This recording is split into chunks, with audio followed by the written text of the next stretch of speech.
The sea has always had monsters. Some live beneath the waves. Others stand on the deck. Picture the Atlantic Ocean in the early 1700s. The sky is dark. The wind is still. And then you see it. A massive ship drifting toward you, silent, waiting. Smoke coils through the air. Not from cannons, but from a man. A towering figure stands at the bow. A beard black as night. Eyes burning, to fire glowing beneath his hat. Smoke pouring from his hair. Sailors whispered that he was not a man at all, but the devil himself. His name was Blackbeard. Before the legend, before the smoke and fire, there was a man. His name was Edward Teach. Born around 1680, likely in Bristol, England, Teach was no common brute. He could read. He could write. From the moment he could walk along the docks of his coastal hometown, Blackbeard was drawn to the sea like a moth to flame. As a boy, he watched the seasoned sailors haul ropes, trim sails, and navigate the treacherous currents, memorizing their every movement with a hunger that bordered on obsession. By the age of 12, he was already apprenticed on small merchant vessels, learning the rhythms of the tides, the secrets of the stars. Each voyage hardened him a little more, teaching him that fear was as powerful as steel and reputation as valuable as gold. Somewhere between long nights on deck and blood-slicked mornings after battle, Teach realized the sea rewarded not obedience, but audacity. And in that realization, the pirate Blackbeard began to take shape. Before he became the feared legend of the seas, he served under the flag of the crown, working as a privateer for the king.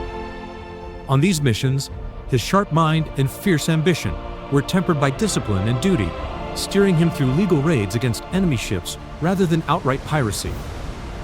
He learned the art of navigation, strategy, and the subtle politics of command, observing both the opportunities and the limits imposed by authority.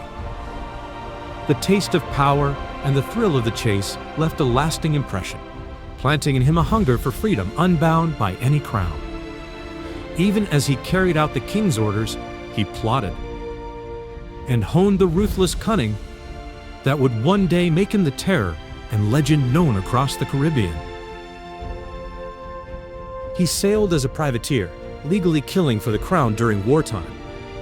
But when the war ended, the king discarded his sailors like broken tools. When the king no longer found use for Edward Teach, the dismissal was quiet, almost careless. Orders revoked, promises forgotten, loyalty answered with indifference. To the crown, he was expendable. To Teach, it was betrayal. Years of service, blood spilled in sanctioned battles, and risks taken in the king's name were cast aside as if they had meant nothing. That rejection cut deeper than any blade, hardening something already volatile within him. From that moment on, obedience curdled into resentment, and ambition sharpened into vengeance.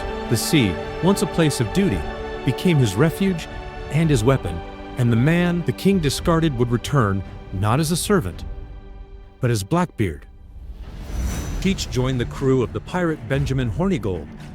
Blackbeard learned to hunt ships like prey, aggressively pursuing them across the seas. Then, in 1717, everything changed.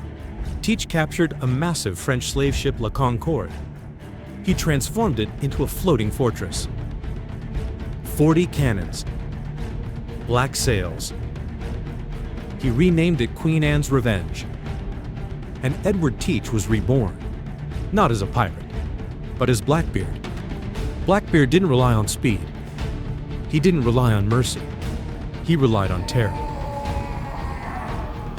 Before battle, he lit slow-burning fuses and tied them into his beard and hair. Smoke wrapped around his face like hellfire. His eyes glowed through the haze. Witnesses said he looked like a demon walking the earth. And most ships surrendered instantly. No fight, no blood. Fear did the work for him. At his peak, Blackbeard ruled the sea lanes of the Caribbean and American colonies.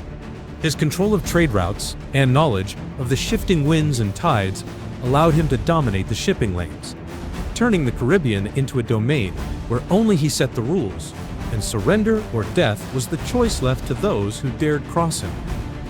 Then he committed the act that made governments panic. In 1718, he sailed into Charleston Harbor and shut it down. For days, trade stopped. Ships were taken, hostages captured. And then Blackbeard made his demand. Not gold, not jewels, medicine. When he received it, he released the prisoners and vanished into the horizon. No massacre, just a message. Hear me well. These waters are mine not by crown or prayer, but by force.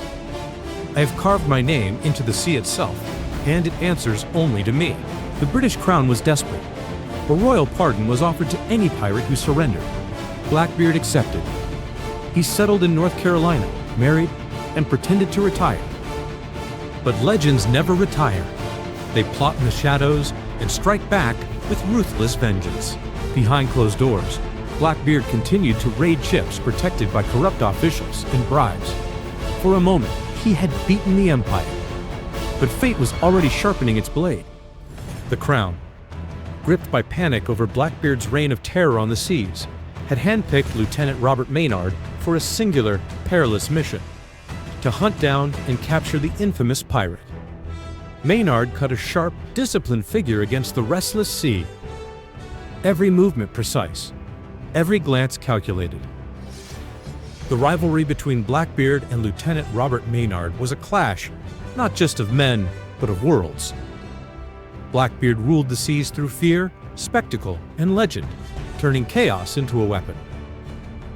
While Maynard embodied discipline, patience, and calculated resolve. Each represented the other's undoing.